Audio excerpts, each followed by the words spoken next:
Bueno, vamos a continuar con el tema que dejamos pendiente en la semana anterior, que es las técnicas de diseño para pruebas de caja blanca. Recuerden que vimos lo que era pruebas de sentencias, pruebas de decisión y pruebas de condición. Nos falta que ver 4 tipos más de diseños de pruebas. El siguiente tipo de diseño de pruebas se llama prueba de condiciones y decisiones. Si recuerdan, vimos que una de las limitantes de las pruebas de condiciones es que, por ejemplo, una decisión se dejara de evaluar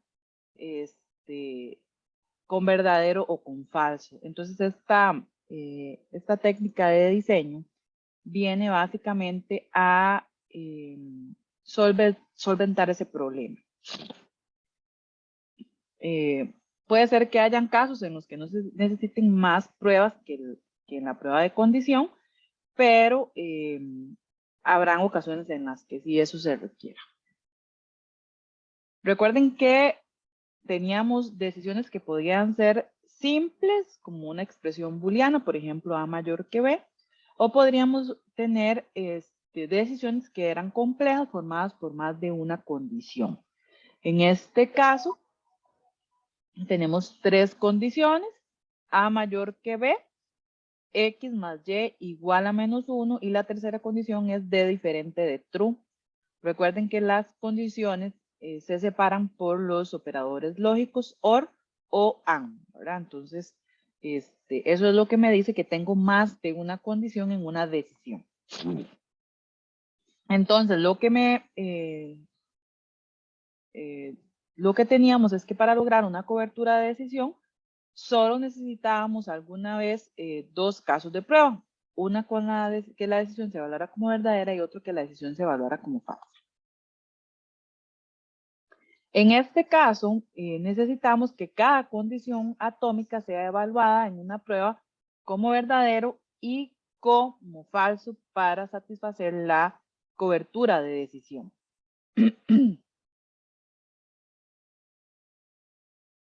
Y en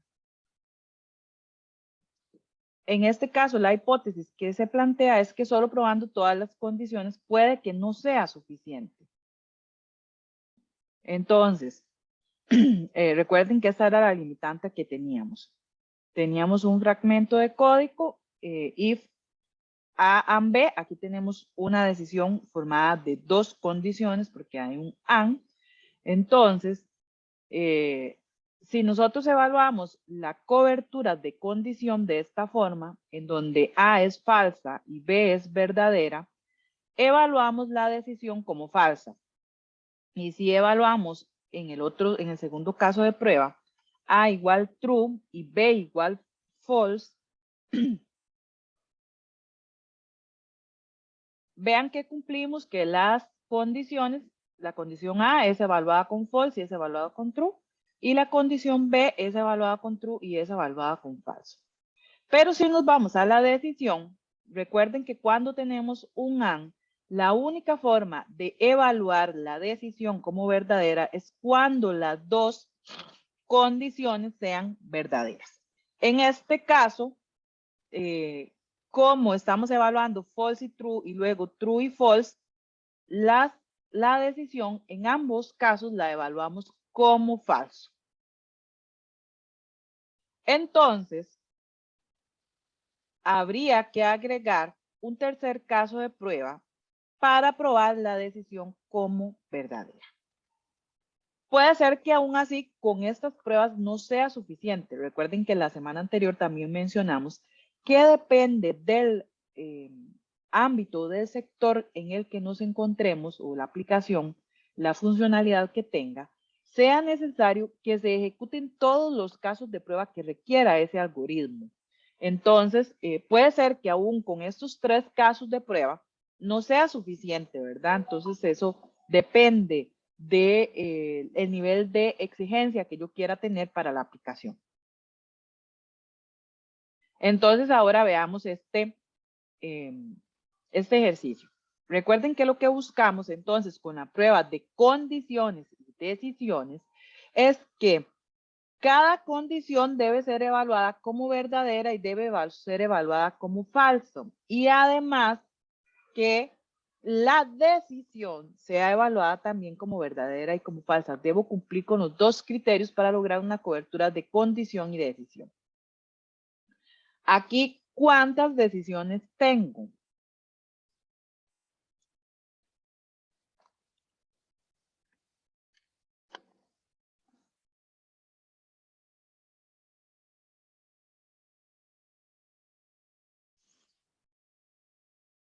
¿Cuántas decisiones tiene este algoritmo, chicos? Y hay dos, profe. No es solo una, profe Liv. Una decisión, Y dos ¿verdad? condiciones. Y dos condiciones, correcto, ¿verdad? Entonces tengo una decisión que está formada por dos condiciones. Esta sería la condición 1 y esta sería la condición 2. Estamos de acuerdo, ¿verdad?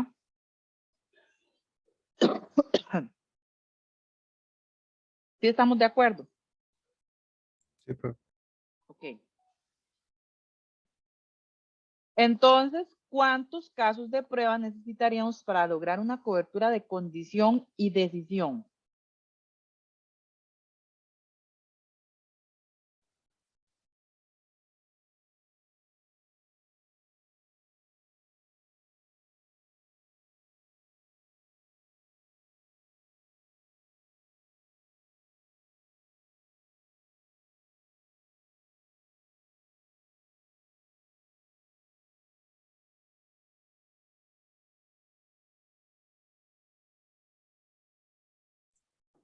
De decisión serían dos, ¿no, profe?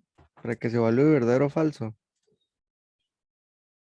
Recuerden que estamos buscando que se cumplan con las dos. Entonces, lo que necesitamos son casos de prueba que logren que cada condición sea evaluada como verdadero y falso y que además la decisión también sea evaluada como verdadero y falso. Entonces, vamos a ir planteando para ver si queda más claro. Necesitaríamos un caso de prueba, el primero. Empecemos con tax y luego income. Entonces, vamos a evaluar primero los dos con verdadero. Entonces, que tax sea mayor que 0, entonces digamos que podría ser 1. Y que income sea menor que 250,000, entonces digamos que podría ser 100. Aquí estamos evaluando la condición 1 como true y la condición 2 como true. Verdadero y verdadero, ¿cómo estaríamos evaluando la decisión?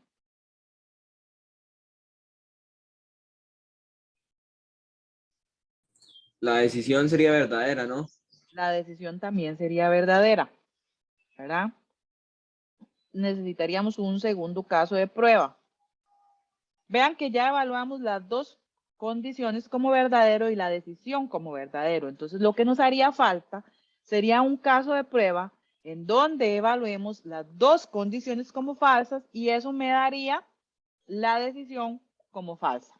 Entonces, necesitaríamos un tax que sea menor que 0. Entonces, digamos que podría ser menos 1 y income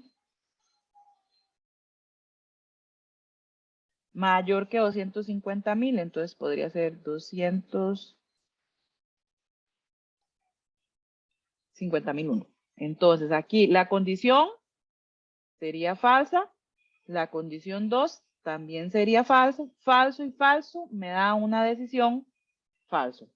Con estos dos casos de prueba logramos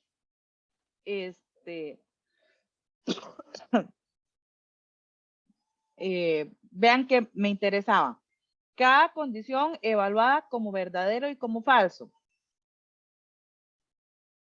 Condición 1, en el caso de prueba 1, evaluada como verdadero. Condición 1, en el caso de prueba 2, evaluada como falso. Cumplí que esta condición sea evaluada como verdadero y falso. Condición 2, evaluada como verdadero. condición 2 evaluada como falso. En el segundo caso de prueba, cumplí entonces que cada condición sea evaluada como verdadero y falso. Y ahora me interesaba además que cada decisión sea evaluada como verdadero y como falso. Entonces también logré cumplir eso. Entonces lo que necesitaba era 2 casos de prueba. ¿Sí se entiende?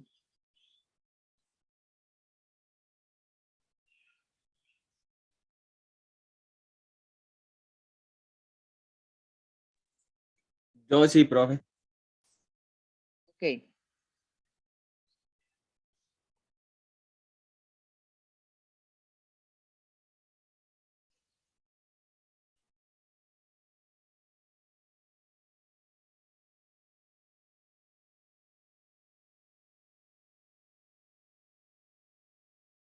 Ok, vamos a hacer este otro ejercicio. Este es un fragmento de código que está desarrollado en Delphi. Es un lenguaje de programación que en la actualidad se usa poco, pero que ahí está, es una opción. Hace tiempo pues estuvo como bastante de moda.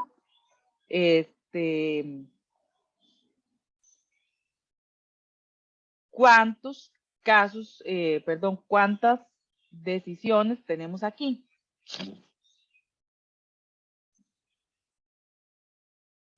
Una decisión, profe. Una decisión, correcto.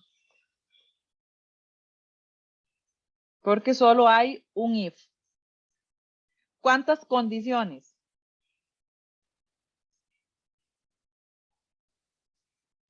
5. ¿Seguros?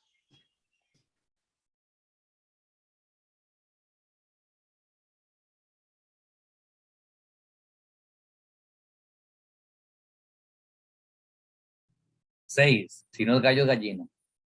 6. 6 condiciones. Voy a ir enumerándolas. La condición 1. Esta es la condición 2. Esta es la condición 3 y esta es la condición 4. Vean que hay un OR. Esta es la condición 5 y esta es la condición 6. ¿Estamos de acuerdo? Sí, profe, ese oro estaba ahí escondido, pero sí, sí. Sí, sí, hay que tener cuidado con eso, ¿verdad? Porque sí, a veces están escondidos.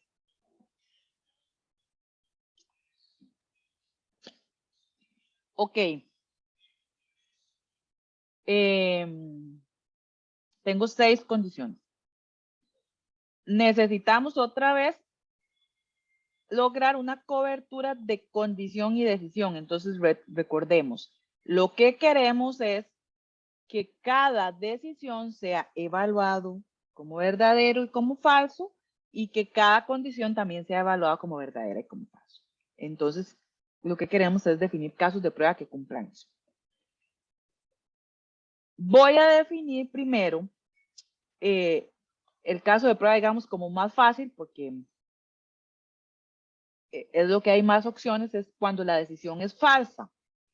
Entonces, el caso de prueba 1 sería cuando la condición 1, y voy a ir poniéndolas aquí, condición 1, condición 2, condición 3, condición 4, condición 5 y condición 6. Sería que la condición 1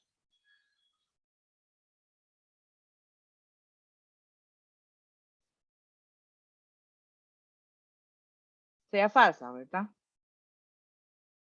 Con solo eso ya lograríamos, digamos, que la decisión sea falsa, con solo que haya un falso. Entonces, digamos que es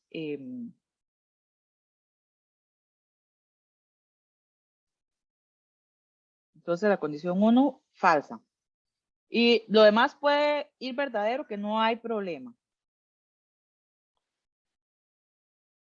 Lo que pasa es que recuerden que me interesa que las condiciones sean evaluadas como verdaderas y falsas. Entonces, una forma muy fácil de poder cumplir eso es probar con los casos de prueba en donde todos son verdaderos y todos son falsos, eso, digamos, es como más fácil para poderlo ver. Entonces voy a agregar que la condición 2 sea falsa, la condición 3 sea falsa, la condición 4 sea falsa y la condición 5 también sea falsa.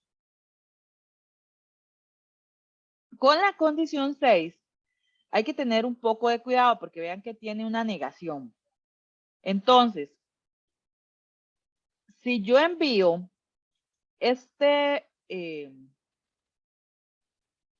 como falso, se vuelve al final verdadero porque hay una negación.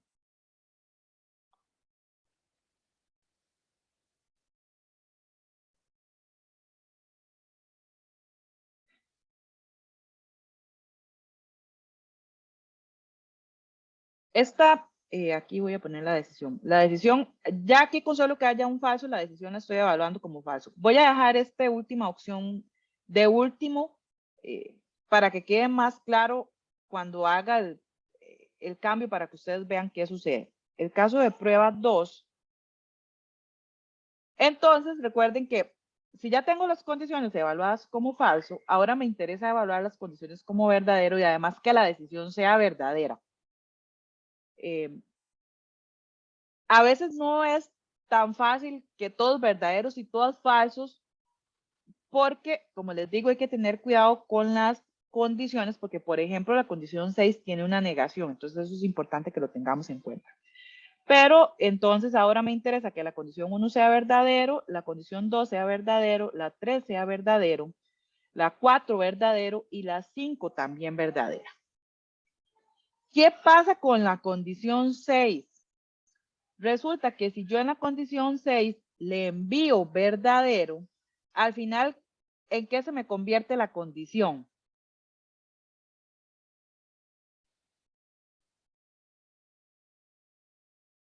Verdadera, ¿no? Si yo le envío verdadero y hay una negación, ¿en qué se convierte la condición? O falsa, falsa. Falsa, ¿verdad? Entonces, la decisión, ¿qué sería?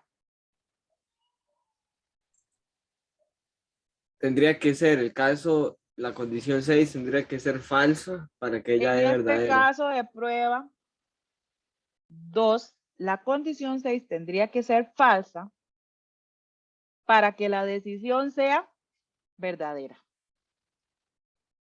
Aquí no importa que vaya, si verdadero o falsa, porque la decisión va a ser falsa, pero como me interesa evaluar la condición como verdadera y como falsa, en este caso de prueba lo voy a enviar verdadero para poder evaluar la condición como verdadero y falso. ¿Sí se entiende por qué hice ese cambio en la condición 6?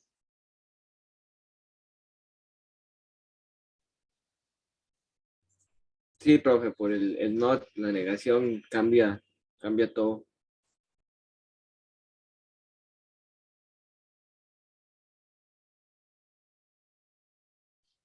Sí, Lisbeth, sí queda claro por qué hice un cambio en la condición 6. Sí, profe. Sí. ¿Alguno quedó con dudas de por qué se hizo el cambio en la condición 6?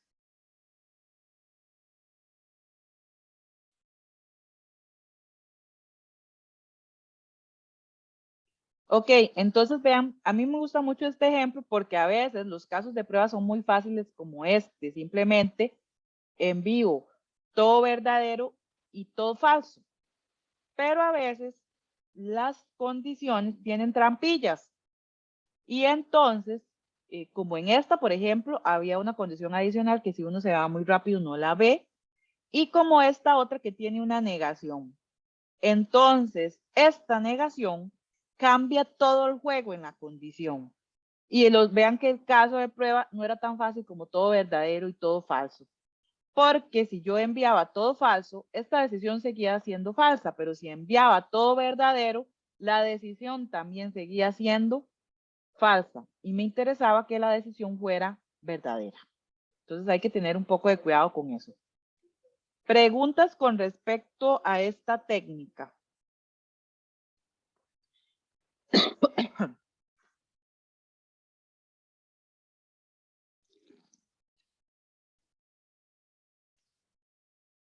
Ok, entonces continúo.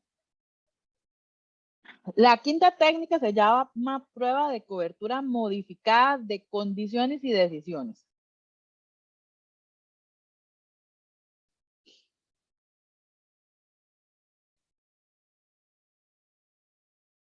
Esta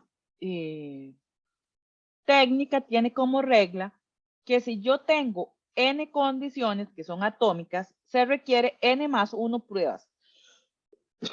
O sea, que si tengo un algoritmo que tiene 3 condiciones, voy a tener 4 casos de prueba. Eso es lo que me dice.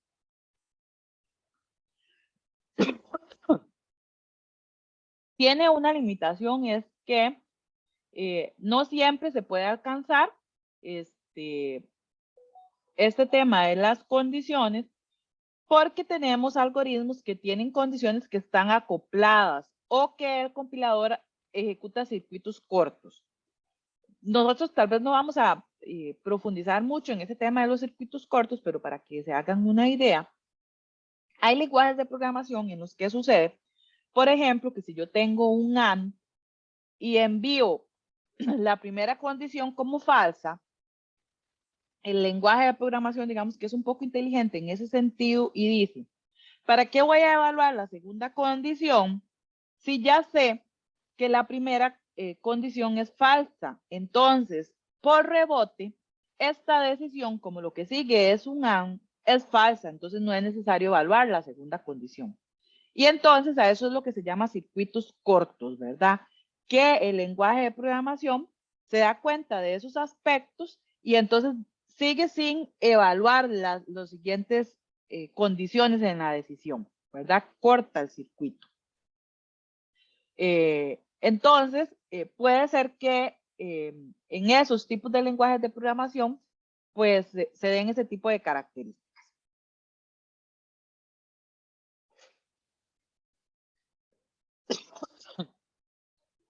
¿Qué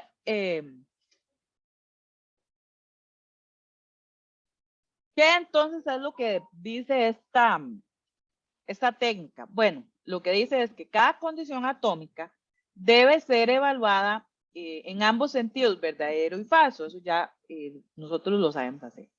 Y además, que la cobertura de decisiones debe ser satisfecha. Eso también lo que quiere decir, ¿verdad? Es que la decisión debe ser evaluada como verdadero y falso.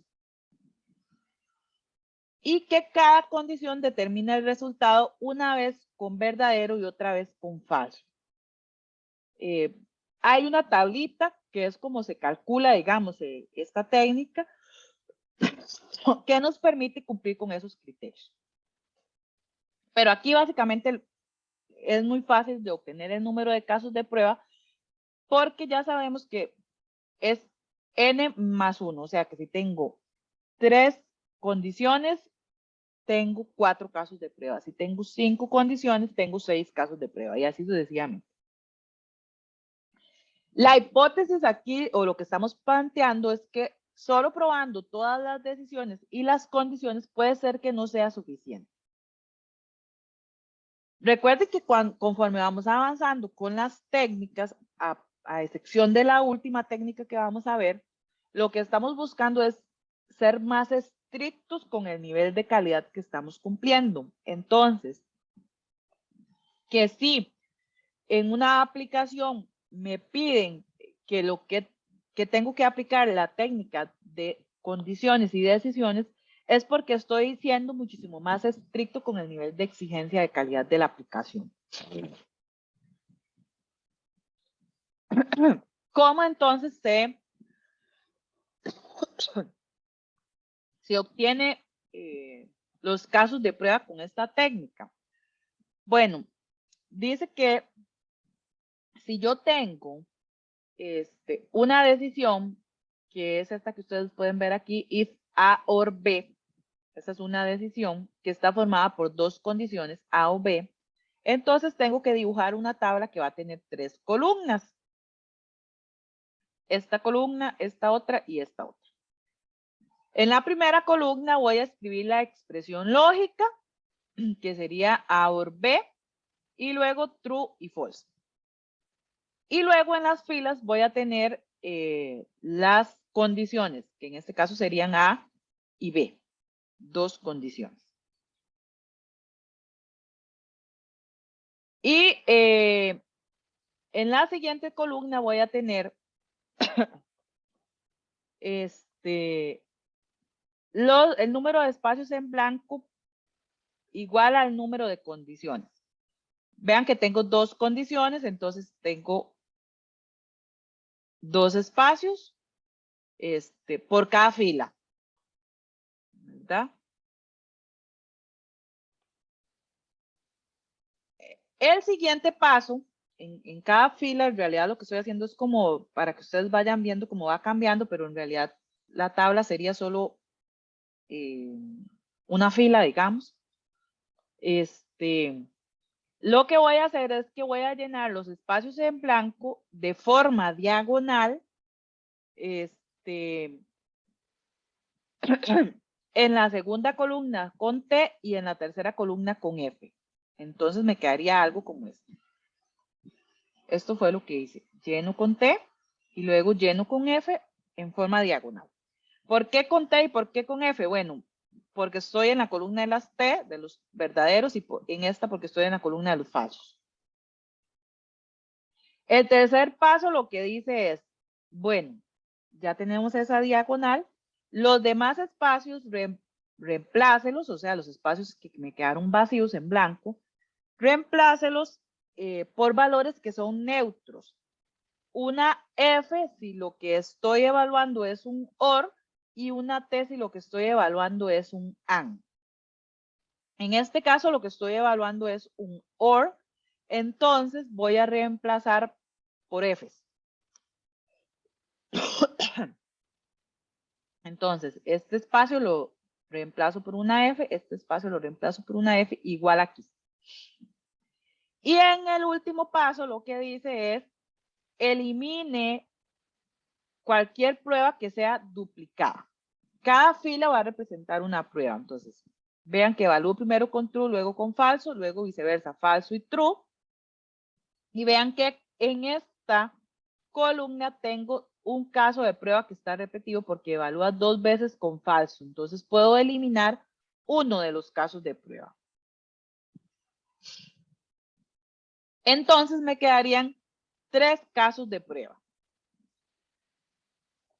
Aquí yo podría eliminar en realidad cualquiera de las dos. Voy a eliminar el primero. Entonces tendría 3 casos de prueba. Este sería el caso de prueba 1, este sería el caso de prueba 2 y este sería el caso de prueba 3. La regla decía que era n más 1, que n era el número de condiciones. ¿Cuántas condiciones tenía aquí? 2.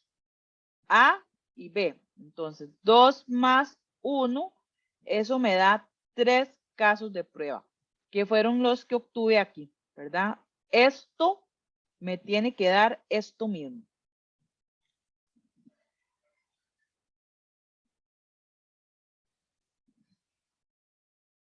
¿Preguntas hasta aquí?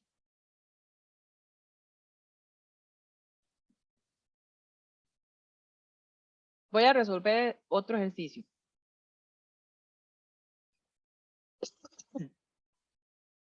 Dice que tengo este algoritmo, if tax mayor que 0, que es el mismo que hicimos antes, y income menor a 250,000. Dijimos que tenía una decisión, ¿verdad? Que era toda esta, una decisión, y que tenía 2 condiciones, que aquí le podemos llamar A y B. Entonces, vamos a trabajar con cobertura de condición modificada.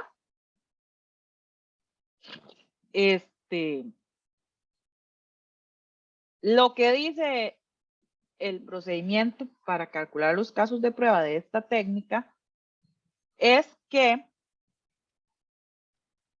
hiciéramos una tabla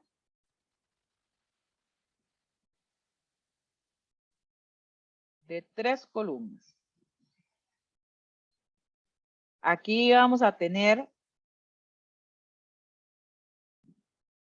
la decisión que sería A y B. Aquí vamos a tener los true y aquí vamos a tener los falsos. Luego necesitamos dos filas porque son dos condiciones. Una fila para A y otra fila para B. Y luego necesitamos los espacios en blanco, ¿verdad? Como son dos condiciones, necesitamos dos espacios.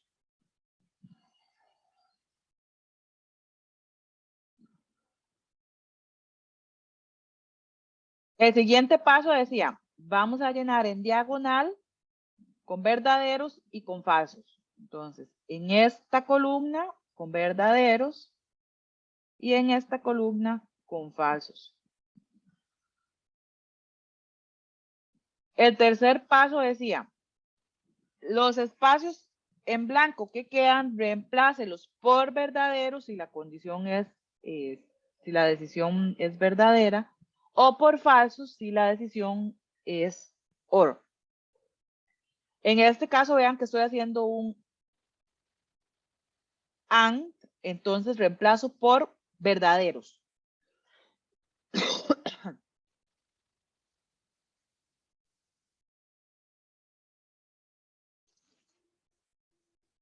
Luego dice, elimine los casos de prueba repetidos. En este caso, vean que la columna donde tengo repetidos es aquí, entonces puedo eliminar este caso de prueba.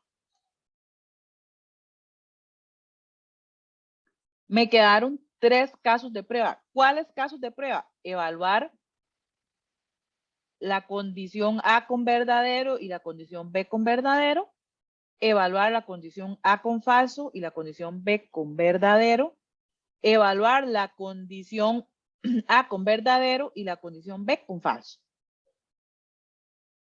¿Cuántos casos de prueba se requerían? 3, porque tenía 2 condiciones. Esto sería n más 1. Esto me da 3 casos de prueba. Y este entonces sería el caso de prueba 1, el caso de prueba 2 y el caso de prueba 3. ¿Preguntas hasta aquí? No, profe. Realmente esta técnica está bonita. Me imagino que ya con un montón de casos de prueba se vuelve muy tediosa, pero creo que está hasta el momento fácil. Sí, el problema de esta técnica es cuando tenemos decisiones con muchas condiciones.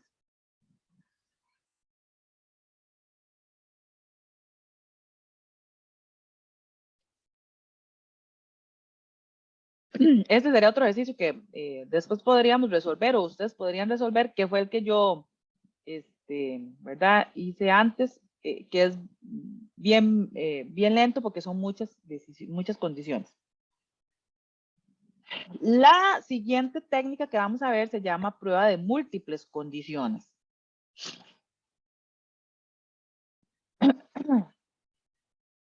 ¿Por qué esta técnica? Bueno, porque lo que buscamos es probar todas las combinaciones posibles de las condiciones en una decisión. Eso es lo que queremos con esta técnica. Lo que nos dice es que se requieren 2 a la n pruebas, donde n sería igual el número de condiciones no acopladas. De nuevo, la evaluación de un circuito corto puede reducir el número de pruebas, ¿verdad? Que es lo que sucede también con la técnica anterior.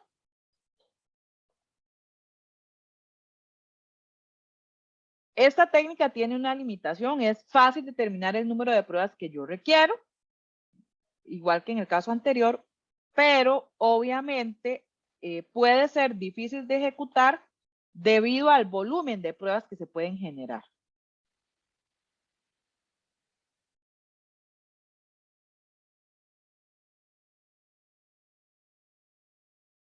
¿Cuál es el criterio de cobertura? Bueno, el número de combinaciones de condiciones ejecutadas entre el número total de combinaciones de condiciones, eso me da un 100% de cobertura. ¿Cuál es la hipótesis que buscamos con esta técnica? Bueno, que los defectos pueden estar en cualquier lugar, entonces es necesario ejecutar el mayor número de pruebas posibles. Voy a devolverme un momento porque quiero comparar las 5 técnicas que hemos visto hasta ahorita. Las 6, perdón. Vean que, digamos que la prueba de sentencias era como la más light en la cantidad de casos de prueba o de estricticidad que yo tenía. Y conforme hemos ido viendo las técnicas de diseño, pues me voy volviendo más estricta. Les repito igual que la semana anterior. Probablemente una institución como el TEC podría quedarse en los niveles 1 y 2, o sea que perfectamente podría aplicar pruebas de decisión en sus aplicaciones. Pero es probable que una aplicación como la del Banco Nacional requiera estar en la prueba de múltiples condiciones, ¿verdad? Porque hay que ser muy estricto con el nivel de calidad que tiene esa aplicación. Entonces, dependiendo de la aplicación que yo esté desarrollando, así es la técnica de diseño de pruebas que yo tengo que utilizar. Probablemente aplicaciones que tienen que ver con temas de salud deban estar también aquí en pruebas de múltiples condiciones.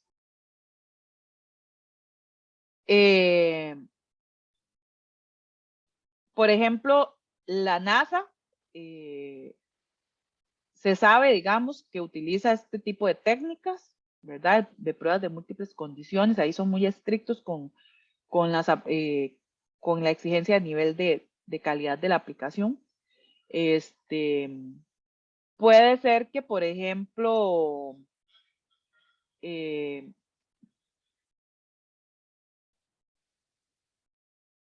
no sé, ahorita no se me ocurre ninguna, pero ¿verdad? Hay instituciones que puedan estar por este nivel. Entonces les digo que, ¿cómo decido qué técnica utilizar? Bueno, depende del nivel de calidad que yo quiera tener en mi aplicación. Si quiero tener un nivel de calidad alta, debo enfocarme en este tipo de técnica. Si mi nivel de calidad, digamos, no debería ser tan exigente, puedo bajar a niveles más bajos.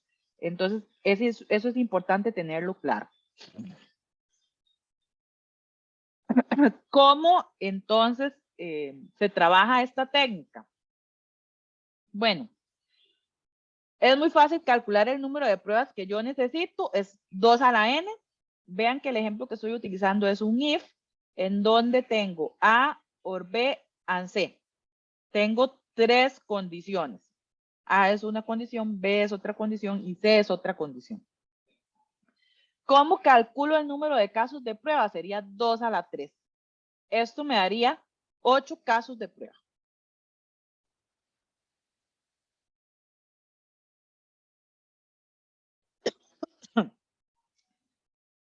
¿Cómo sé cuáles casos de prueba son? Bueno, esta tabla voy a tener una columna por cada condición. ¿Y cómo la voy a llenar? Bueno, en realidad esto trabaja como una tabla de verdad, básicamente, o como una tabla de estados, ¿verdad? En realidad lo que tengo que tener es todas las combinaciones que voy desde todos verdaderos hasta todos falsos, ¿verdad? Entonces aquí lo que hice fue todos verdaderos, luego verdadero, verdadero, falso. Entonces vean que verdadero, falso, verdadero, falso, verdadero, falso, verdadero, falso. Aquí lo que estoy haciendo, vean, es 4 verdaderos, 4 falsos y luego 2 verdaderos, 2 falsos, 2 verdaderos, 2 falsos. Esa es como se llena, ¿verdad? Lo que busco es tener las combinaciones de todos contra todos, evaluar los verdaderos, falsos, verdadero, falso. Así es como se llena la tabla. Y estos serían los 8 casos de prueba. El primer caso de prueba sería todos verdaderos, el segundo caso de prueba, verdadero, verdadero, falso, y así sucesivamente. ¿Qué sucede con los circuitos cortos? Que es algo de lo que hemos estado hablando. A mí en realidad, si viniera una pregunta, no me interesan los circuitos cortos, es por si en algún momento se lo encuentran, ustedes puedan saber cómo se obtuvo esa disminución. Recuerden que la evaluación en los lenguajes de programación es de derecha a izquierda y que los paréntesis pueden influir en la forma en que funciona el circuito.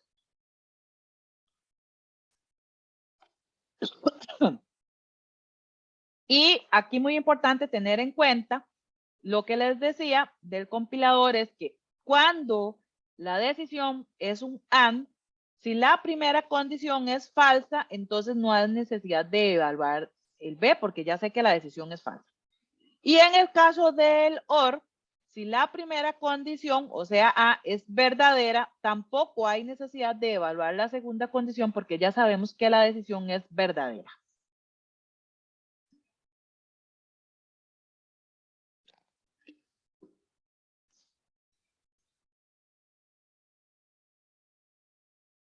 Este es el mismo ejemplo anterior, pero aquí tengo el resultado.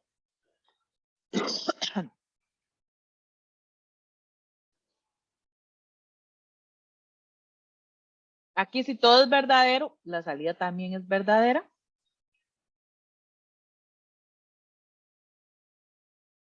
Vean que como lo que tengo es un AND, entonces, si C es falso, la salida también es falso. Entonces, C falso, salida falsa.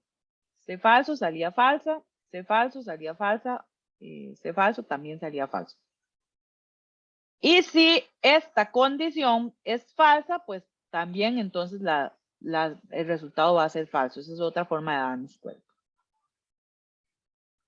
Aquí, verdadero o falso, esta decisión se convierte en verdadero, entonces la salida es verdadera.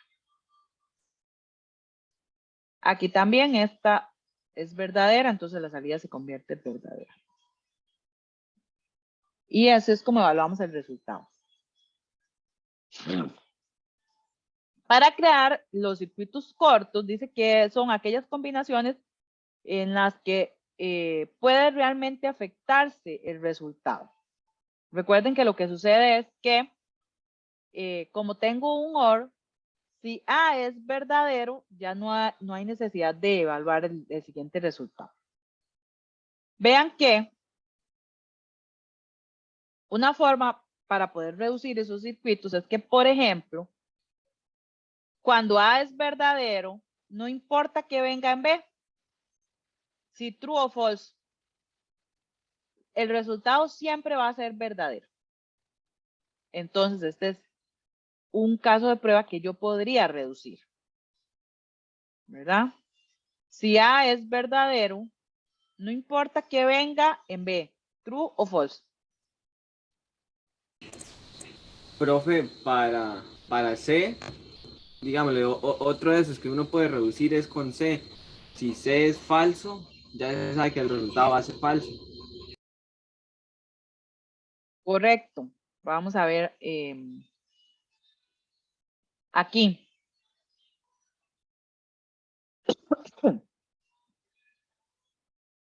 Si C es falso, no importa lo que venga en B, ¿verdad? Eso lo reduce. Y el otro es, no importa si estas son falsas, no importa lo que venga en C, ¿verdad? Porque aquí hay un falso. Entonces la salida va a ser falsa. Así es como me quedarían los casos de prueba. Con un circuito corto, pasé de tener 8 a tener 5. Pero eso no sucede en todos los lenguajes de programación. Es como para que nos hagamos una idea de de a qué se refiere los circuitos cortos y por qué a veces se van a encontrar tablas como esta, ¿verdad? Que están reducidas.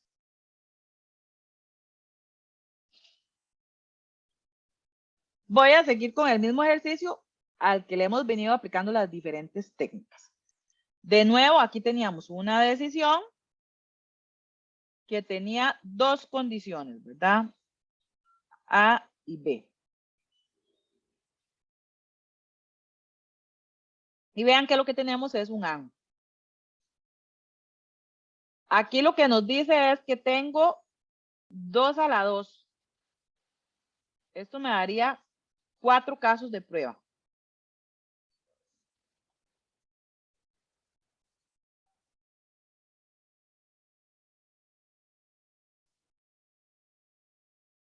Bueno, voy a agregar de una vez también los resultados.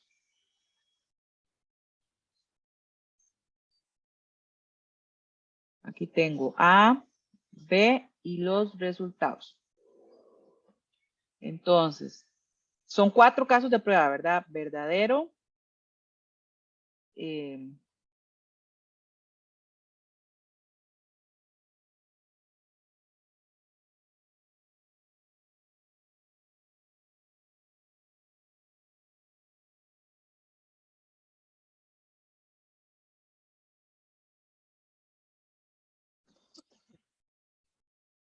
como es un AND, solo cuando los dos sean verdaderos, la salida va a ser verdadera. En los demás casos, falso.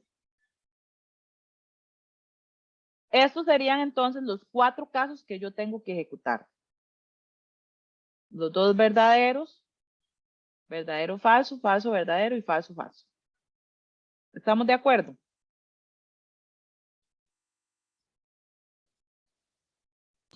Sí,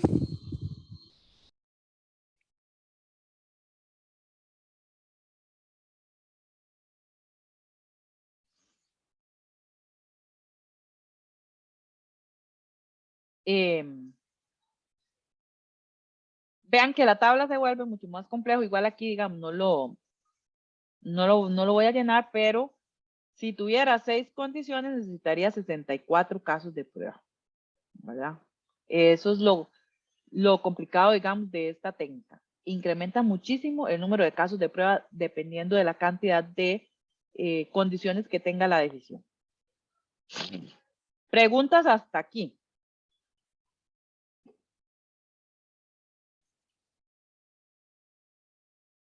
profe. Sí. A la hora de reducir, ahí sí, no sé, me quedé botado. Digamos, de simplificar la tabla. ¿Ah? No, en esa no, en la otra. Digamos, ahí donde, no sé, no entendí muy bien. ¿Podría repetir? Ok. Recuerden que lo que dice es, si yo tengo un OR y A es verdadero, no es necesario evaluar P. O sea, aunque venga verdadero o venga falso, yo ya sé que la decisión va a ser verdadera. Entonces, si A es verdadero, no importa lo que venga en B, yo puedo omitir eso. Entonces, vean que en el caso de prueba 1 y en el caso de prueba 3, A es verdadero. Entonces, no importa lo que venga en B, si verdadero o falso, la salida al final va a ser verdadera. Entonces, por eso es que puedo unir estos dos casos de prueba en uno. Porque no importa lo que venga.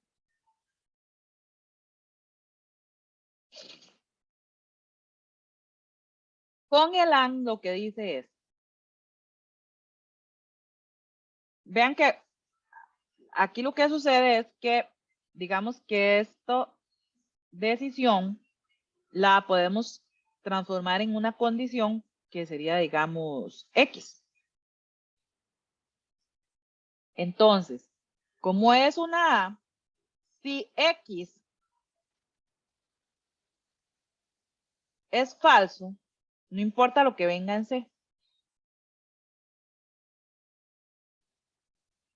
Porque la decisión va a ser falsa.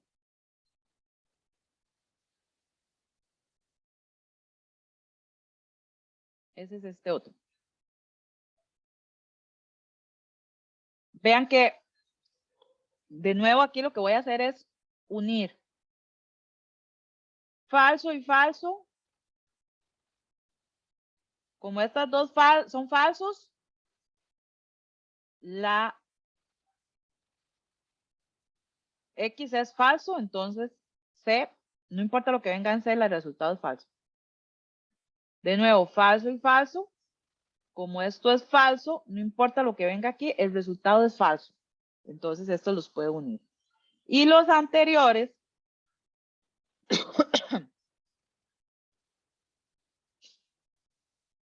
es de nuevo también con el OR, ¿verdad? Los dos son verdaderos.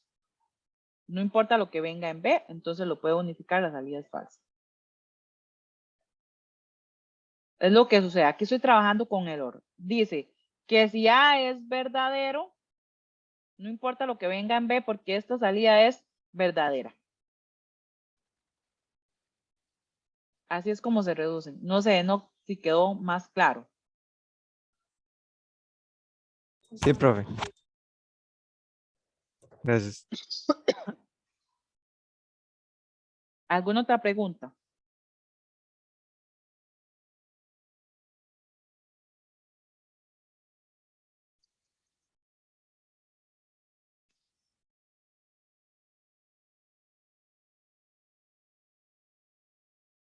Ok. Voy a pasar a la última técnica, que se llama prueba de caminos. En realidad toma como base las pruebas de decisiones, pero digamos que viene como a mejorarla. Y es como la técnica que se utiliza como más. Lo que nos dice es que un conjunto de casos de prueba satisface el criterio de cobertura de camino si todos los caminos del grafo de flujo del control del programa son recorridos al menos una vez. Ahorita vamos a ver qué es el grafo de flujo de control y cómo se construye.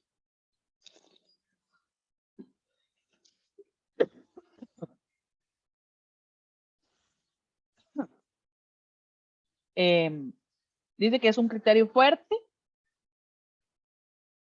y pueden interponerse dos tipos de restricciones.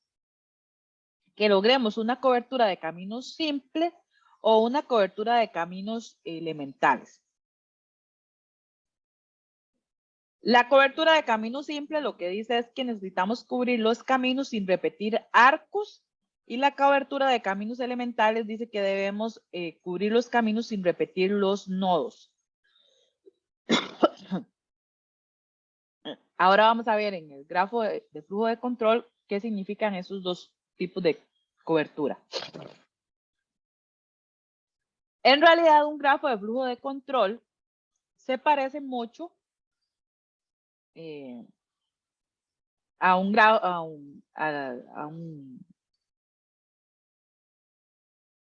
diagrama de flujo, a un DFD, que es algo que suelen ver en intro taller.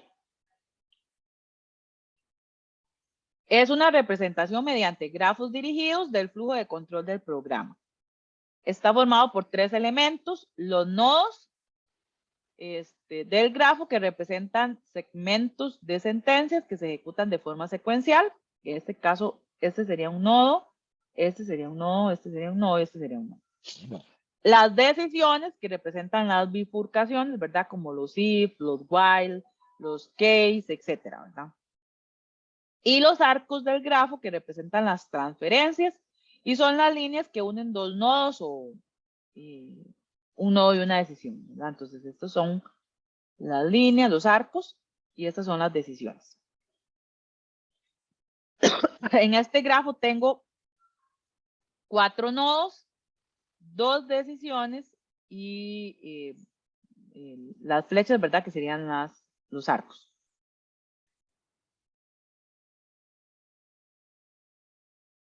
Este es otro grafo. No nos interesa, digamos, el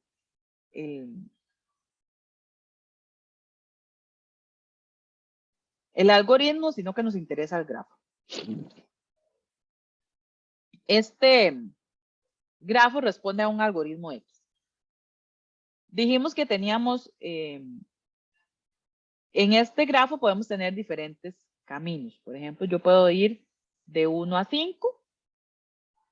Ese sería un camino.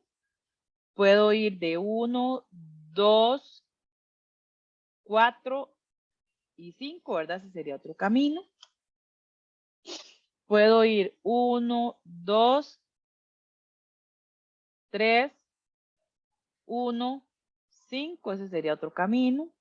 Puedo hacer 1, 2, 3, 1, 2, 4, 5. Puedo hacer 1, 2, 3, 1, 2, 3, 1, 2, 3 las veces que yo quiera y luego a 5, o puedo hacer 1, 2, 3, 1, 2, 3, 4, 5, ¿verdad? Entonces tengo una cantidad de caminos infinita. Sin embargo, me decía que tenía dos criterios. Los caminos simples, que lo que buscaba es que no se repitieran los arcos, o los caminos elementales, que no se repitieran los nodos. ¿Cuáles serían entonces en este caso caminos simples? Recuerden que entonces los caminos simples es que no se repitan los arcos.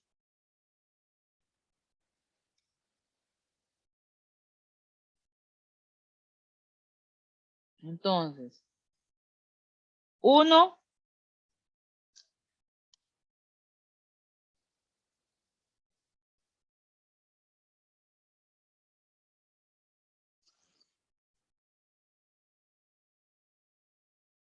de 1 a 5. Ahí no repetí ningún arco. 1, 2, 4, 5, ¿verdad? Ahí tampoco repetí ningún arco. Y el otro caso de prueba es 1, 2, 3,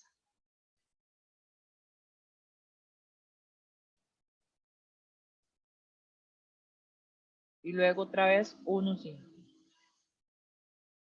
¿Por qué no puedo hacer 1, 2, 3, otra vez 1, 2? Porque estaría pasando de nuevo por este arco. Entonces tendría 3 caminos simples. Y los caminos elementales dice que lo que no se pueden repetir son los nodos. Recuerden que en este diagrama tengo 3 nodos, 2 decisiones.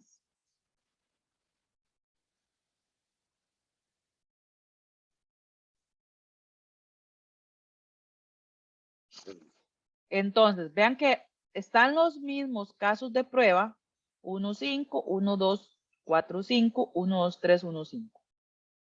Pero aquí sí podría agregar el caso de prueba que va de 1, 2, 3, 1, de nuevo 2, 4 y 5.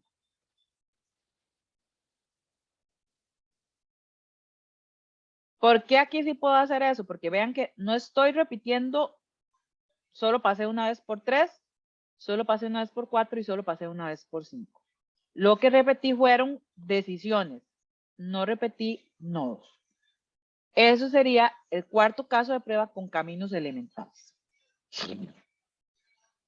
Entonces, con camino simple tendría 3 caminos y con caminos elementales tendría 4 caminos. Para este diagrama, ¿verdad? No va a ser siempre así porque cada diagrama tiene su contexto particular.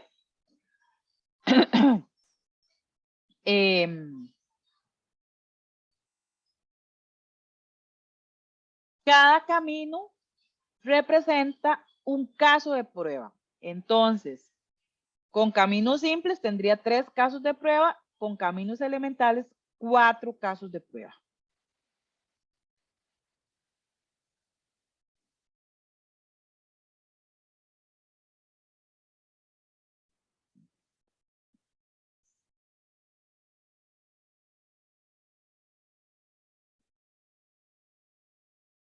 Ok.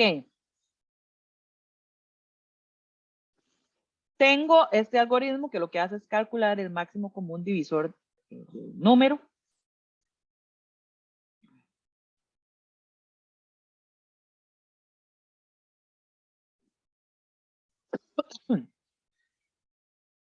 Con la prueba de caminos, entonces el primer paso que vamos a seguir es dibujar el grafo de flujo de control para poder obtener los caminos y luego definir los casos de prueba.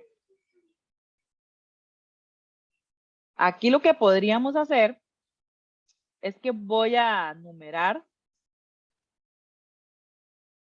las líneas.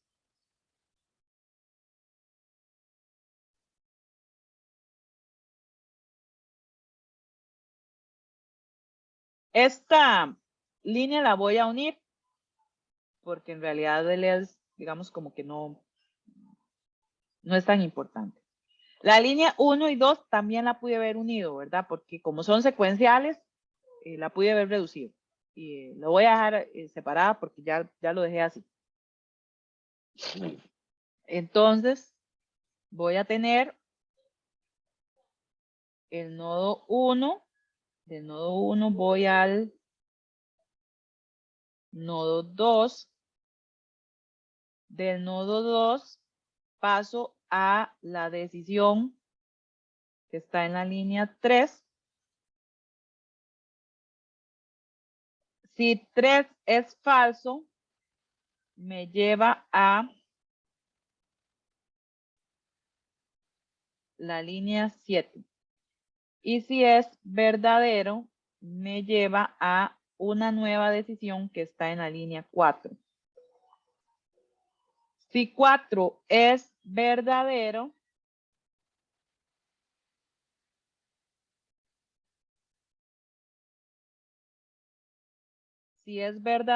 me lleva a 5 y si es falso, me lleva a 6.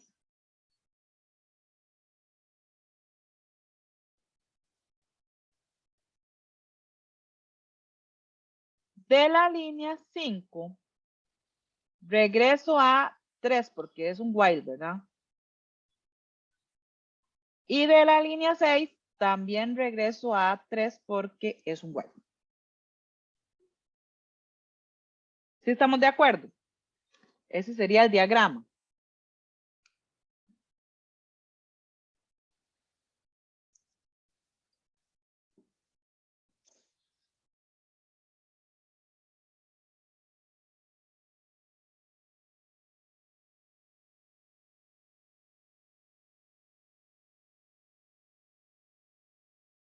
¿Preguntas?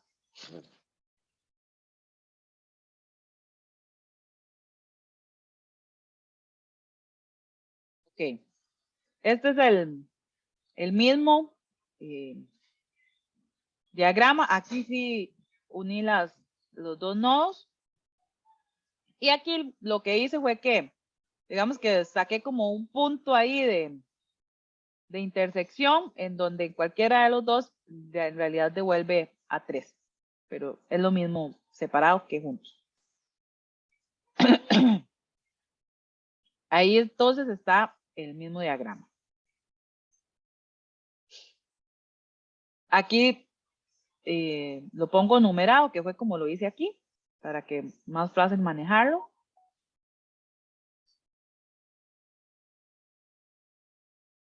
Caminos simples sin repetir arcos, ¿verdad? Entonces diría 1, 2, 7. 1, 2, 3, 4, 6, 2, 7.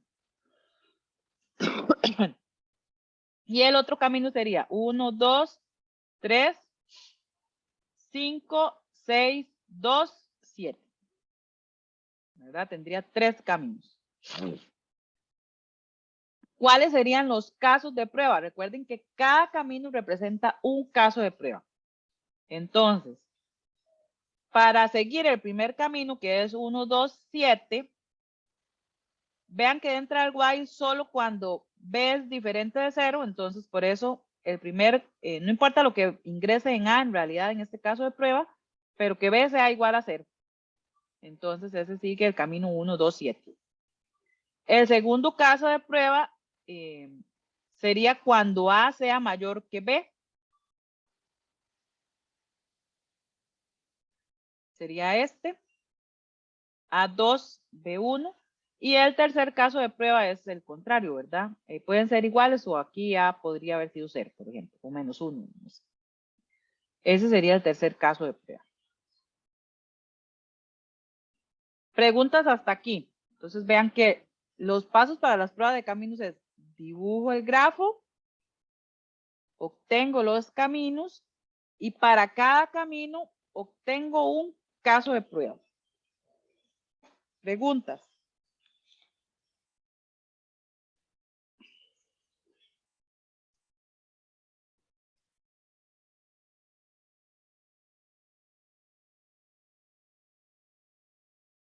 Ok, voy a profundizar más en esta prueba después del receso. Son las 9:20, regresaríamos a las 9:40.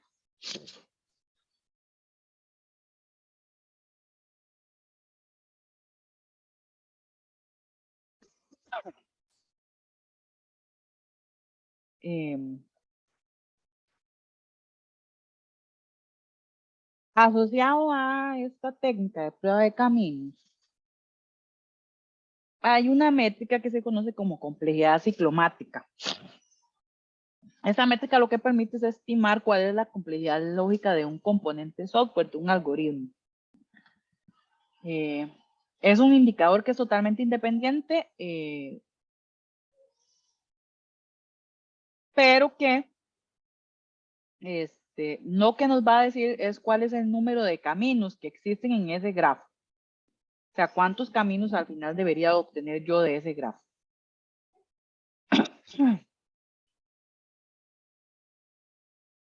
Además, algo muy importante con este indicador o con esta métrica de complejidad ciclomática es que estadísticamente está demostrado que a mayor complejidad ciclomática de un algoritmo implica un mayor número de defectos. ¿Qué queremos? Ahorita voy a explicar qué queremos decir con eso de estadísticamente está demostrado que entre una mayor complejidad ciclomática, más cantidad de defectos.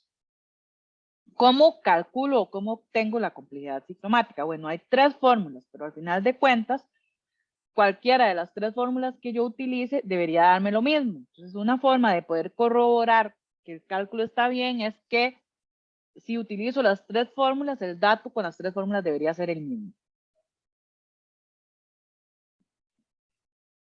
Una fórmula es al número de arcos, le resto el número de nodos y le sumo 2. Otra podría ser el número de regiones o la más utilizada que es el número de decisiones más 1.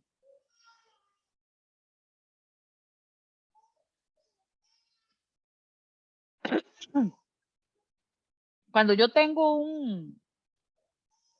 un grafo, hay formas de poder identificar una estructura, digamos, relacionada a un algoritmo. Si yo tengo algo así, ya sé que es un paso secuencial. Cuando tengo algo de esta forma, quiere decir que tengo una decisión. Un sí, ¿verdad? Un if. Esto lo que me dice es que tengo un do while. Porque vean que la condición o la decisión está después. Y vean que hay un ciclo.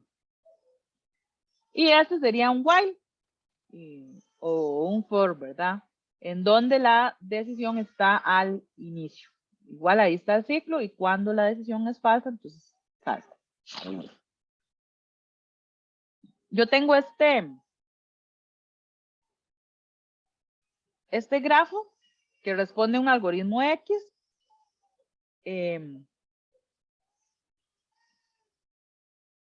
Vean que en este grafo yo tengo 11 nodos, ¿verdad? Y los tengo numerados. También tengo numerados los arcos, el arco 1, el arco 2, el 3, el 4. Tengo 14 arcos.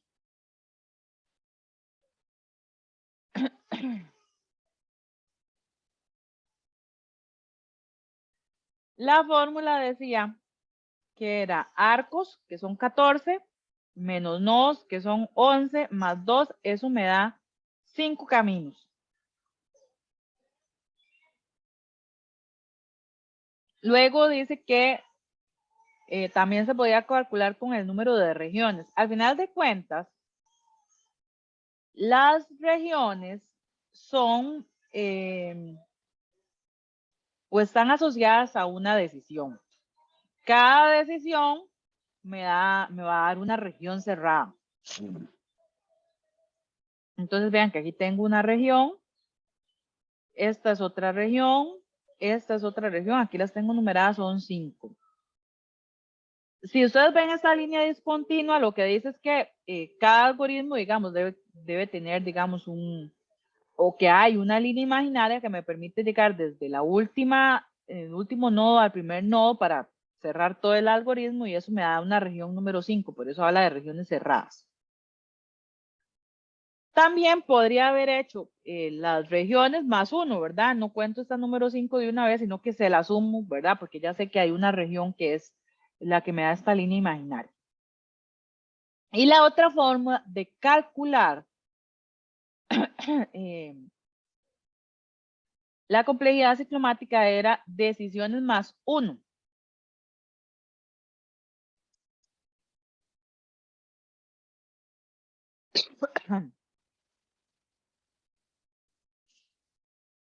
El nodo 2 es una decisión, ¿verdad? Porque vean que tengo 2 opciones. El nodo 4 también es una decisión, ¿verdad? Tengo este camino y tengo este otro camino. El nodo 5 también es una decisión y el nodo 6 también es una decisión. Tengo 4 decisiones. Más 1, 5. 5 decisiones, ¿verdad? Vean que todas las fórmulas, cualquiera que utilice, me dice que son 5 caminos. Entonces, ¿cuáles serían los pasos que yo debo seguir para la complejidad ciclomática? Bueno, primero dibujo el grafo de control, calculo la complejidad ciclomática. Ese 5 lo que me quiere decir es que yo tengo 5 caminos y recuerden que esos 5 caminos son 5 casos de prueba. Y luego defino los casos de prueba. Entonces, tengo este algoritmo, vean que aquí ya tengo numerados del 1 al 14 las líneas. Entonces, el primer paso es dibujar el grafo de flujo de control. Hay nodos que yo puedo unir, por ejemplo, porque son secuenciales. Entonces, del 1 al 3,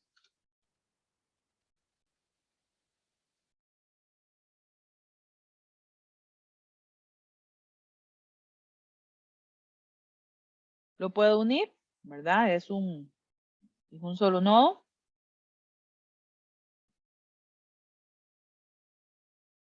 7, 8 y 9 también los puedo unir. 10, 11 y 12 también lo puedo unir.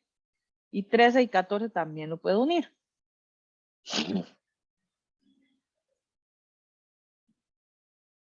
Entonces vean que aquí tengo 1, 2 y 3, ¿verdad? Que son las 3 primeras líneas. De ahí paso a la línea 4. Si 4 es verdadero, paso a 5 y si no, paso a 10 y 11.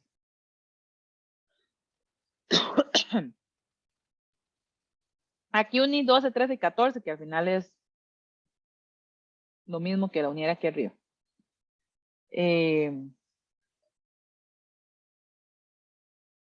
Si 5 es verdadero, paso a 6 y si no, paso a 7 y 8.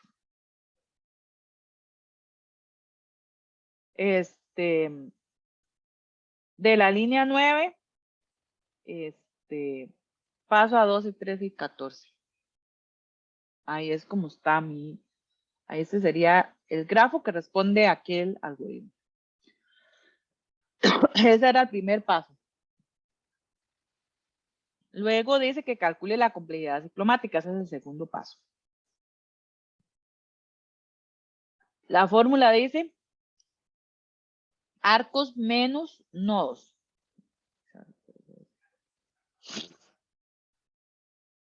Entonces voy a contar. Este es el arco 1, 2, 3, 4, 5, 6, 7, 8 y 9 arcos.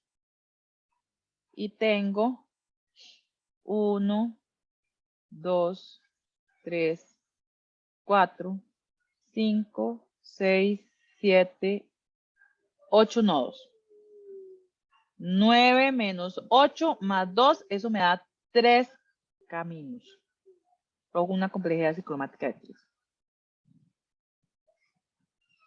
Recuerden que la otra fórmula era decisiones más 1. Tengo 2 decisiones, 4 y 5 son decisiones. Eso me da 3. Y recuerden que dijimos que eran las regiones más la imaginaria. Aquí tengo la región 1 y aquí tengo la región 2. 2 más 1, 3. Tengo 3 caminos. ¿Cuáles serían esos caminos? 1, 2, 3, 4, 10, 11, 12, 13, 14. 1, 2, 3, 4, 5, 6, 9, 12, 13, 14. Y el otro camino es 1, 2, 3, 4, 5, 7, 8, 9, 12, 13, 14. Tengo 3 caminos.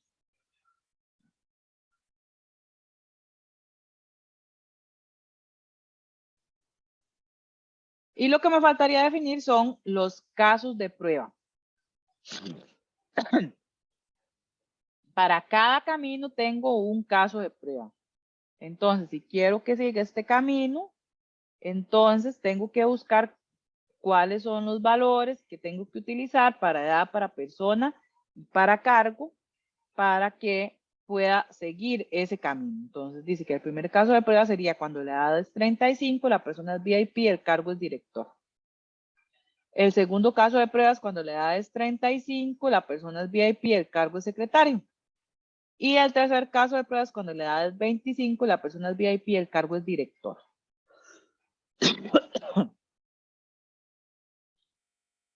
Esa sería la forma en que tenemos los casos de prueba. Lo que les mencionaba sobre la complejidad ciclomática. Esta es una métrica que fue propuesta por Thomas McCabe. Y lo que dijimos es que estadísticamente está demostrado que a mayor complejidad ciclomática, más cantidad de efectos. Entonces, Thomas McCabe lo que recomienda es que los algoritmos se encuentren entre una complejidad ciclomática de 1 a 10. ¿Por qué? Porque son métodos sencillos sin mucho riesgo. Cuando la complejidad ciclomática es entre 11 y 20, son métodos medianamente complejas con un riesgo moderado. Entre 21 y 50 son métodos complejos con alto riesgo y mayores a 50 son métodos inestables de altísimo riesgo. ¿Qué es lo que quiere decir Thomas McCabe? O sea, si usted tiene algoritmos con este nivel de complejidad ciclomática, mejor refactorícelos, subdivídelos, tenga algoritmos muchísimo más sencillos, son más fáciles de manejar, hay muchísimo menor riesgo de tener defectos, ¿verdad? Entonces eso es lo que se busca.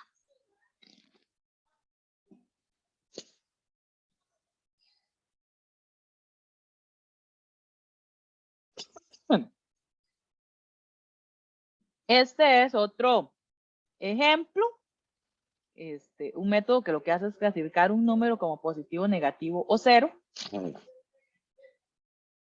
Lo que hace es preguntar que si es mayor que cero, que si es menor que cero o si es igual a cero.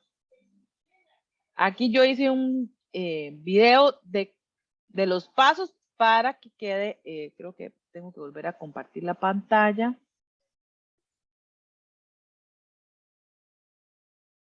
Para el sonido. De nuevo, aquí están los pasos uno por uno de cómo deberíamos de ejecutarlo para que quede claro. En este video se muestra la técnica de complejidad ciclomática para pruebas de caja blanca.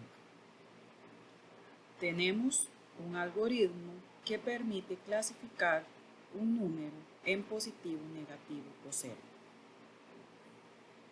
El paso número 1 consiste en enumerar cada una de las líneas del código.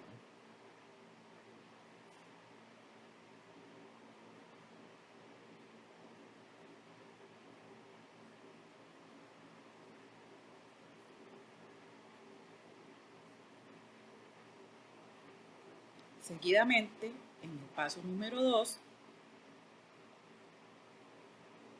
se debe dibujar el grafo de flujo de control.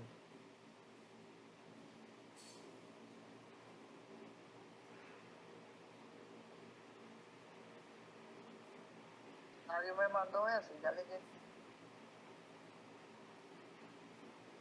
Finalmente, en el paso 3,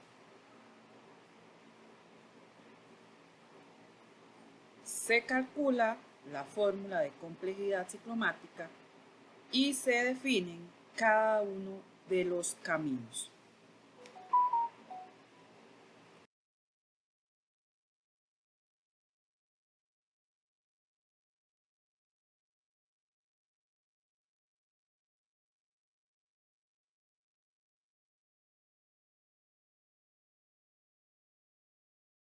¿Verdad? De nuevo, esas es como son básicamente cuatro pasos, ¿verdad? Numero las líneas, dibujo el grafo, calculo la complejidad ciclomática y defino los caminos, ¿verdad? Aquí adicionalmente lo que me faltó es, bueno, el camino 1 dice que tiene que seguir 1, 3, 4, quiere decir que cuando el número es negativo, entonces la entrada sería -5, por ejemplo. Eso es lo que me faltaría aquí en este video, pero para que quede más claro.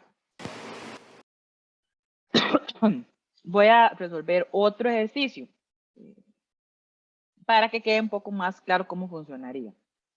Entonces dice que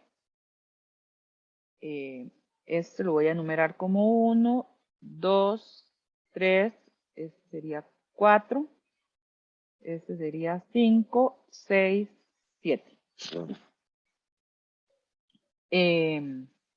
Entonces, 1, paso a 2. De 2, vean que el 2 es una decisión, es un while. De 2 paso a 3 si es verdadero. Si es falso, paso a 7. Y ahí termina el algoritmo.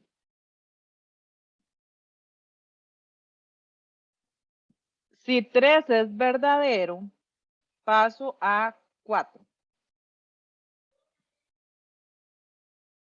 Si no, paso a 5.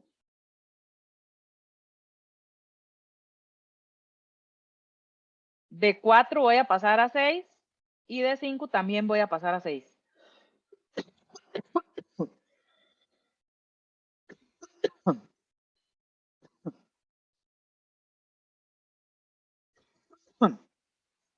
Y como es un while, de 6 regreso a 2.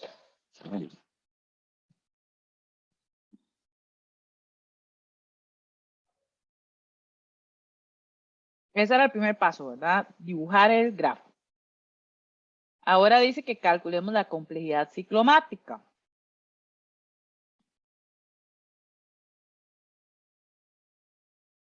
Una forma dice que era decisiones más 1. ¿Cuántas decisiones tengo en ese algoritmo? 2. En el while y en el if. Seguros que 2.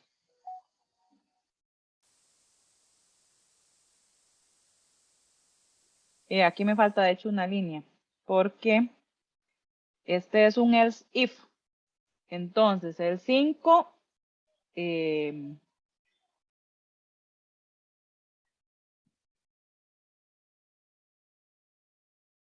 5 no lo podía unir con esta línea porque era un else if. Entonces, voy a ponerle 8. El 5 si es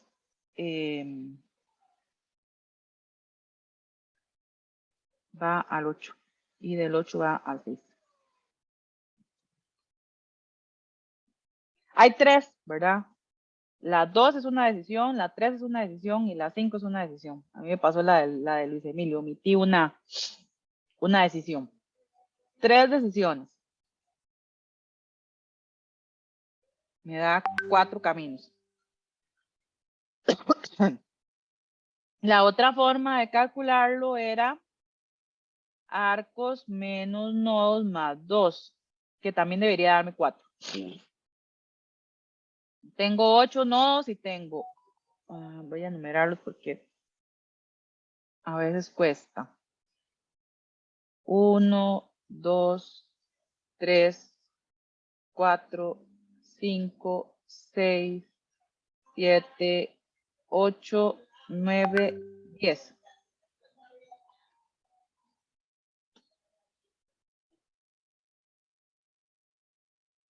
Sería 10 menos 8 más 2, eso también me da 4.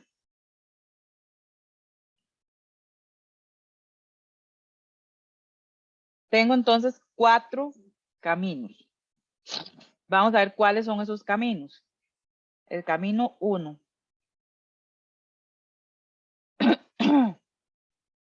Sería 1, 2, 7, que ese es como más fácil. El camino 2. 1, 2, 3. Voy a irme por este lado. 4, 6, 2, 7.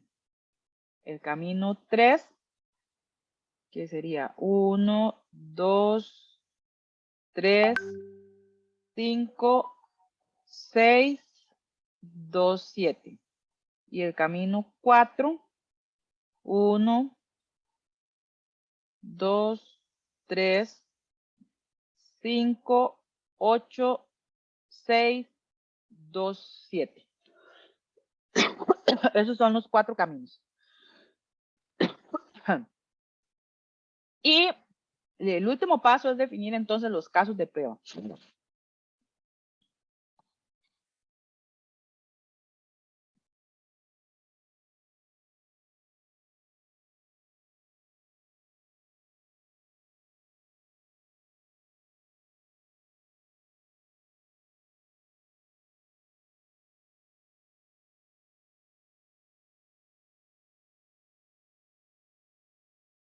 ¿Verdad? Que sería ya buscar los valores. El caso de prueba es el que dice que no entra al while.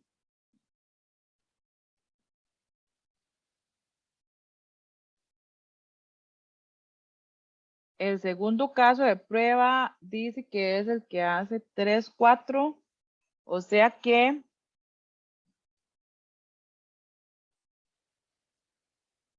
ese sub i es igual a este.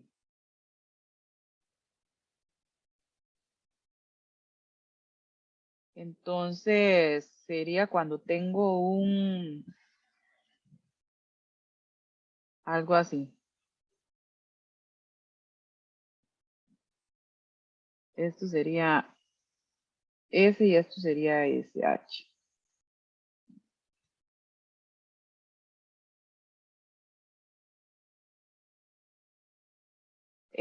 Supongo que el primer caso de prueba es cuando esto viene como nulo, ¿verdad?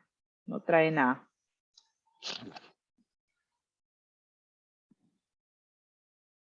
Y así definimos para cada uno. Vamos a hacer otro ejercicio.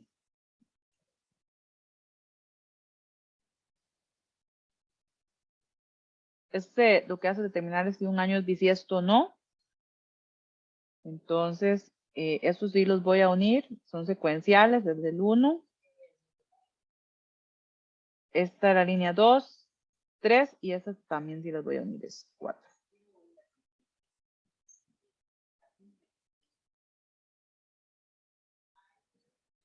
Entonces, del 1 paso al 2 porque es secuencial. El 2, si es verdadero, paso a 3. Si es falso, paso a 4. Algo muy importante, que por eso pongo este algoritmo, es que todos los algoritmos deben tener un único fin. En este algoritmo, vean que el algoritmo puede terminar en 3 o puede terminar en 4. Entonces, cuando eso sucede, yo necesito agregar un nodo final.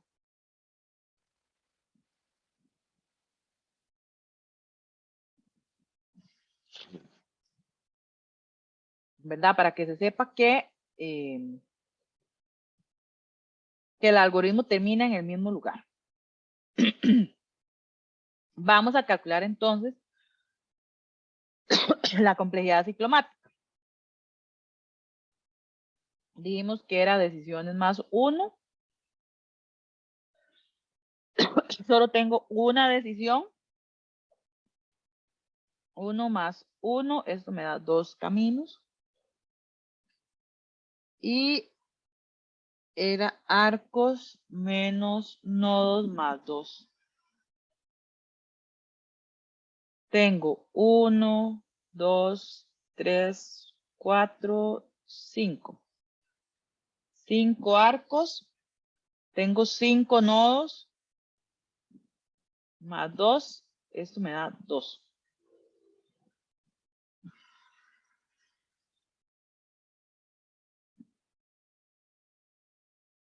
Y la otra era la de regiones. Aquí solo tengo una región más 1 igual 2. Entonces dijimos que todas tenían que dar 2. Los caminos. El camino 1 sería 1, 2, 3 y fin. Y el camino 2 sería 1, 2, 4 y fin. ¿Cuáles serían los valores, los datos de prueba? Bueno, el primer dato de prueba sería cuando el año es bisiesto. Entonces dijimos que un año bisiesto era 2020 y un año que no es bisiesto es 2022.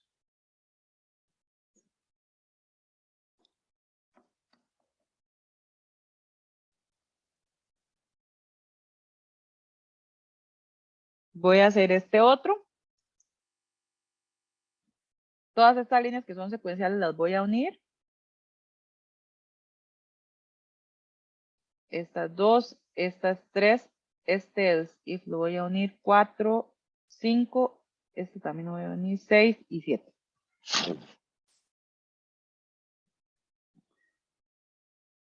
Entonces, del 1, sí, Brian. Pero no es que usted antes unió como el if, bueno, ese, donde puso 2 y 3 lo hizo como uno solo. Sí, ese fue un error mío antes. De hecho, si recuerdan, lo tuve que separar. Porque lo que podía unir era este else, con este if sí lo puedo unir, pero con esta línea no, porque si esto es falso, no ejecuto nunca la línea 8. Ok, está bien. De la 1, entonces paso a 2. Si 2 es verdadero, paso a 3. Y si es falso, paso a 4.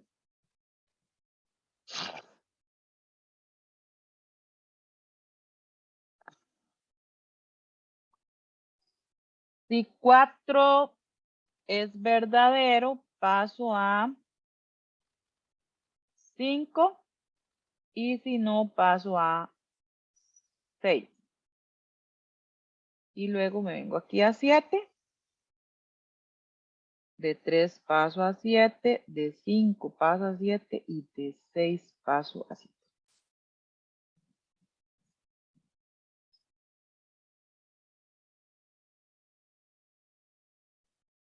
Aquí no tengo que crear un nodo final porque todas terminen en este print.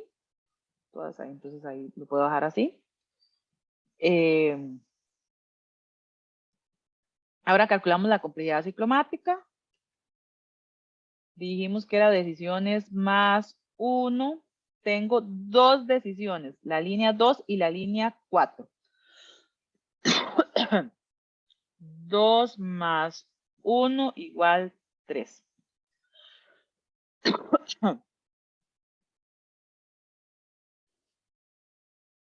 Arcos menos nodos más 2. Tengo 1, 2, 3, 4, 5, 6, 7, 8 arcos. Menos 7 nodos más 2 igual 3. Y la de regiones.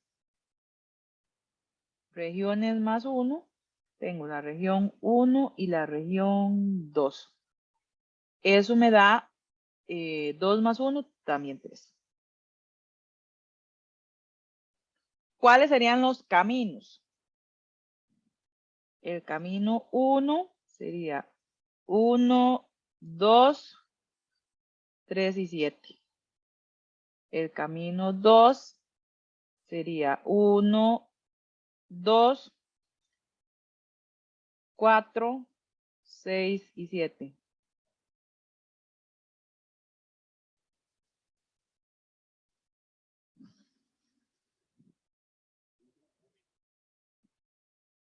¿No?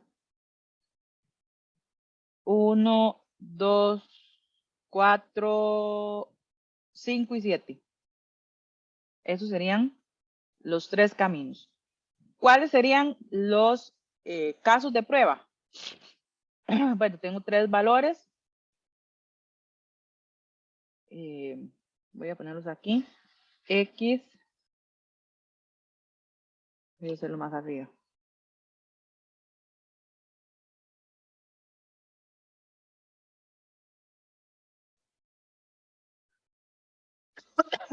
X, Y y Z.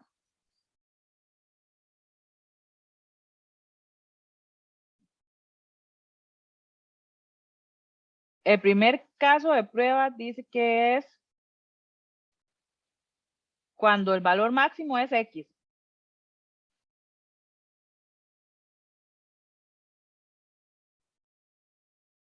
Entonces aquí tendría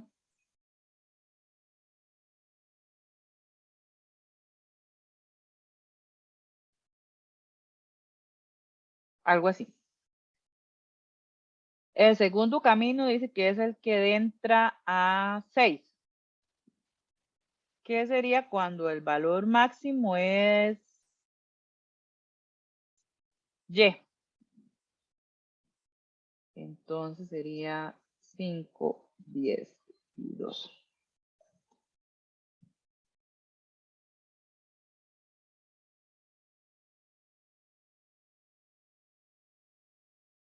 Y el siguiente caso de prueba es cuando entra 5, que es cuando Z es el mayor.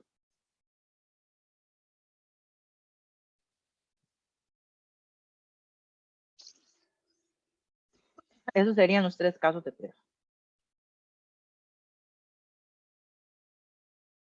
Voy a resolver un ejercicio más, puede ser tal vez que es más cortito, y luego vamos a hacer una práctica. Aquí tengo 1, 2, 3, 4 y 5.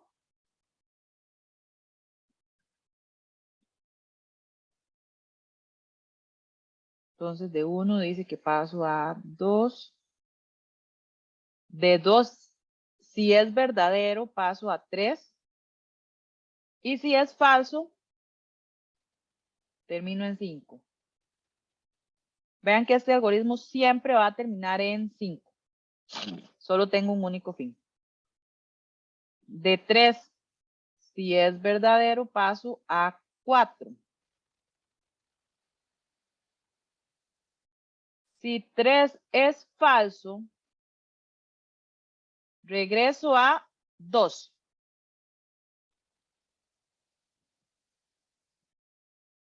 Y de 4, regreso a 3.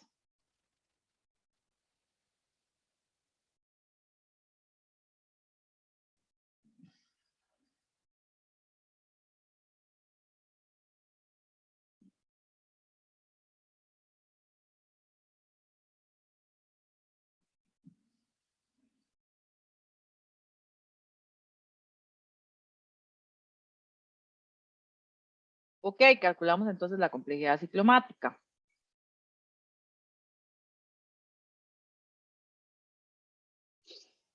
Decisiones más 1. Tengo 2 decisiones, la 2 y la 3.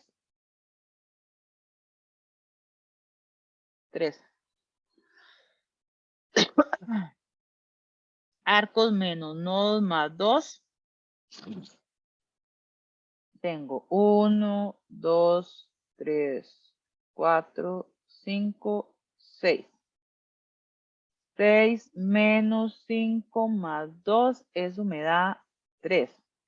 Y la de regiones, que sería regiones más 1, tengo la región 1 y la región 2. 2 más 1 igual 3.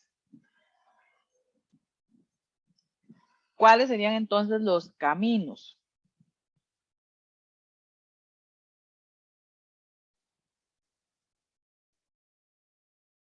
Camino 1, el que hace 1, 2, 5. Camino 2.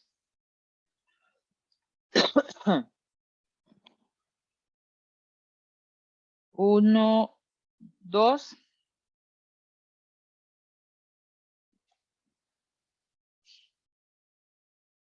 3.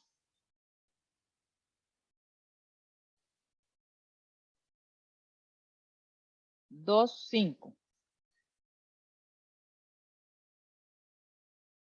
Y el camino 3, 1, 2, 3, 4.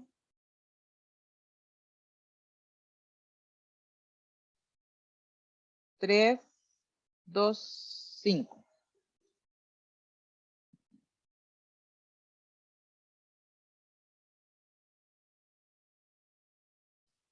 Y los casos de prueba entonces sería cuando tengo N y M, que es lo que recibe el algoritmo.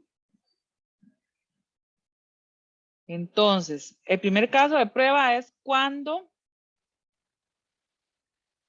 dice que va a entrar a este for cuando I es siempre que I sea menor que N. I empieza en 0, entonces quiere decir que si N es 0, ya no va a ingresar, no importa lo que venga en M. El segundo caso de prueba es cuando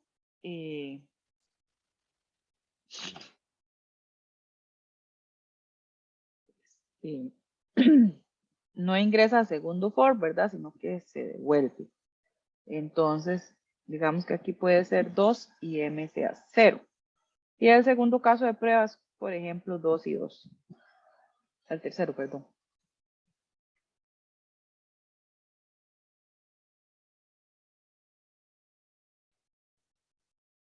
No sé si hay alguna pregunta con respecto a esta técnica.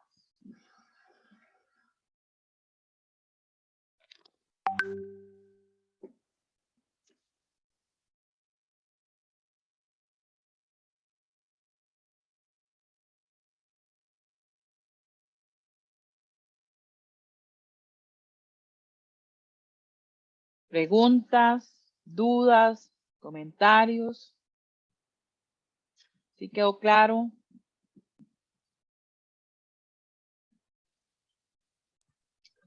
Sí, profe. De momento ya lo quedó quedando muy claro.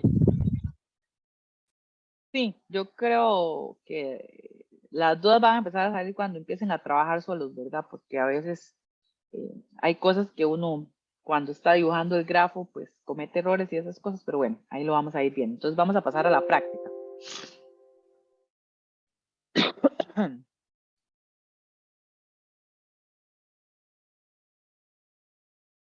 El chat.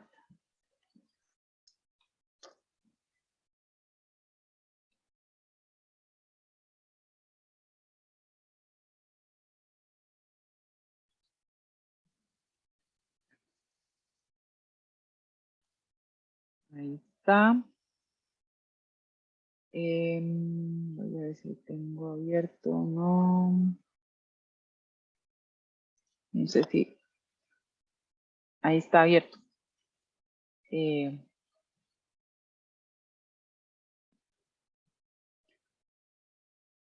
Lo que quiero es.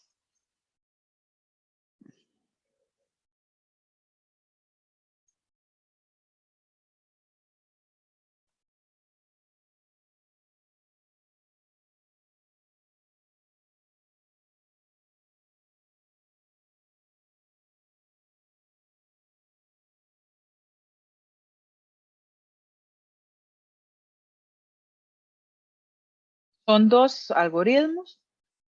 Si quieren podemos trabajar como en parejas. Entonces voy a crear los grupos. Perdón. La idea es que dibujen el grafo, calculen la complejidad ciclomática y determinen los caminos. Si les da chance, sería bueno que también definan los casos de prueba. Pero digamos que con esos 3 pasos sería como suficiente. Es de subir, entonces pueden subir un archivo de Word o PowerPoint o donde quieran hacerlo. Y luego podemos venir a ver los resultados, revisarlos. Son las 10:23, entonces creo que podríamos dar tiempo como hasta las 11. Voy a crear los grupos. Profe, los grupos son aleatorios. Sí.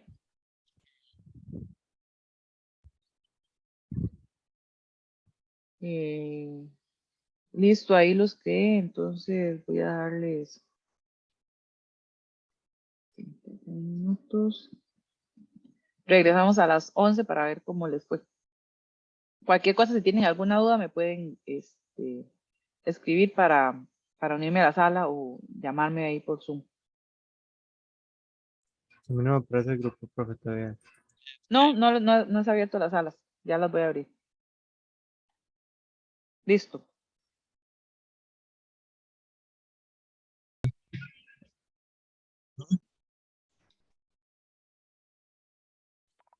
Bien, profe, solamente que quedamos como a medias con el segundo. Ajá, sí. Tal vez ocupan un poquito más de tiempo, pero está bien. No sé si tienen alguna pregunta o si estaba quedando más claro ahora. Sí, profe, realmente a mí me quedó más claro, sí. Y ahora en la práctica, sí tiene lo suyo, pero ahí nada más uno va perfeccionando lo que va aprendiendo. Sí. Aquí yo tengo, digamos que una propuesta de solución. Los diagramas pueden haber quedado totalmente diferentes, no tienen por qué quedar igual. Lo que sí es que el número de casos de prueba sí debe ser el mismo, ¿verdad? Este algoritmo tenía 5 decisiones, entonces debían haber 6 casos de prueba. Igual yo puedo subir eso como para que ustedes lo revisen. Y el segundo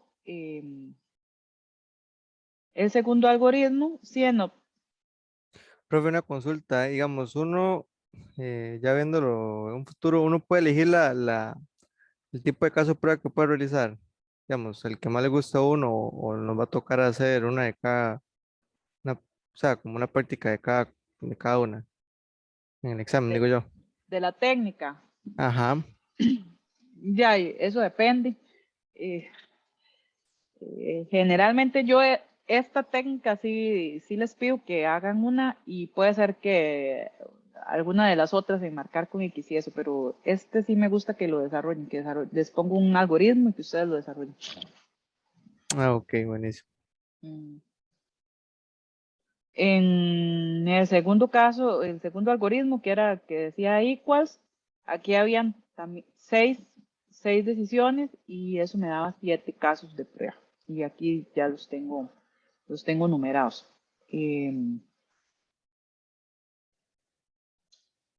Ojalá que les haya quedado pues bastante más claro lo que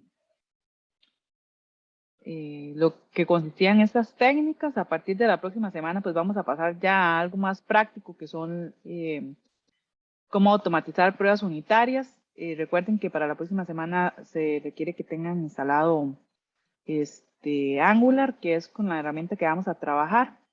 No sé si tienen algún comentario sobre la clase de hoy, alguna pregunta.